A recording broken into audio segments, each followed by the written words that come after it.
Соңку 10 күндө Бишкектин базарларында эт тартыштыгы байкалып, баасы да кымбаттап кетти. Ош базарындагы сатуучулардын айтымында буга чейин уйдун эти сапатына жараша 480 сомго чейин сатылып келген болсо, азыр 550ге чейин чыкты.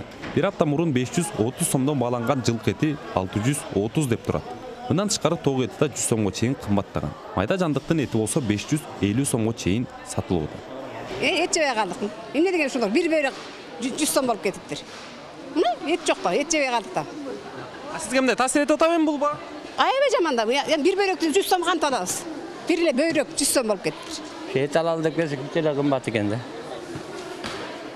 Пенсиямда болгон 2000 алам, анан 2000 эмне жетет. Эт менен иштегендер базардагы кымбатчылыкка жайлоодогу малдын семире электиги жана бодонун чет өлкөгө экспорттолуп жатышы себеп экенин айтышат. Ошондой эле мал багуунун чыгымы көбөйүп, былтыркы кургакчылыктан улам жем чөптүн баасы кымбаттай түшкөн. Чобал алса чөл кымбат. Уже азыр кымбатчылыкта. Байланган мал жок. Мурдагы мал байлашчы. Былтыр чөп кымбат байланбай калды да малдын баары. Ошо себеп болуп атат. Ошон үчүн мал аз келип атат. Анан Өзбекстанга чыгарып атышат элдин баары. Мисалы Өзбекстанга биз карапайым эл чыгара албайбыз малды. Чоңдор чыгарат, андан бөлөк эч бир нерсе жок ошо. Биринчи өздөрүн тийиш керек, анан элди караш керек. Министрлер кабинети март айында айрым айыл чарба азыктарын сыртка алып чыгууга жарым жылга чейин убактылуу чектөө киргизген. Ага ылайык бодо малдын этин, тоют, арпа, сулууну экспорттоого тыюу салынган. Ошол эле учурда малды тирүүлөй сыртка чыгарса болот. Баалардын инфляциясы, экинчиден ушул искусственный көтөрүп атат да.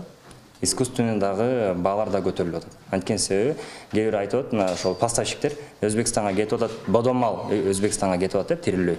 Ошол негизинде да акырын гана. Бирок бүгүнкү күндө ушундай бааларды көтөрүп, искусственный болуп атат да. Кыргызстандын базарларындагы кымбатчылык 2020-жылдагы пандемиядан кийин күч алган. Күнүмдүк жашоого керектөлүүчү азык-түлүк, курулуш материалдары, машинанын тетиктери, күйүүчү майдын баасы өстү. Орусиянын Украинага басып кириши да базардагы абалды курчотту.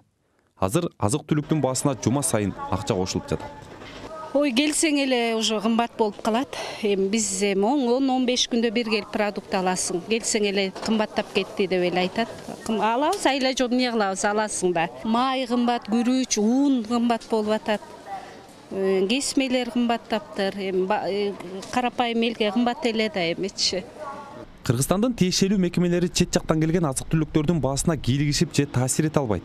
Монополияга каршы жөнгө салуу мамлекеттик агенттиги кайсы бир продукция бир айдын ичинде 20%дан кымбаттап кетсе гана бааны тескөө укугуна ээ. Бирок көпчүлүк учурда бааны базар аныктайт. В данное время мы тоже анализируем эту ситуацию. Биз эттин баасына байланыштуу окуяны изилдеп, мониторинг жүргүзүп жатабыз. Анын жыйынтыгын алгандан кийин министрлер кабинетине сунуш беребиз.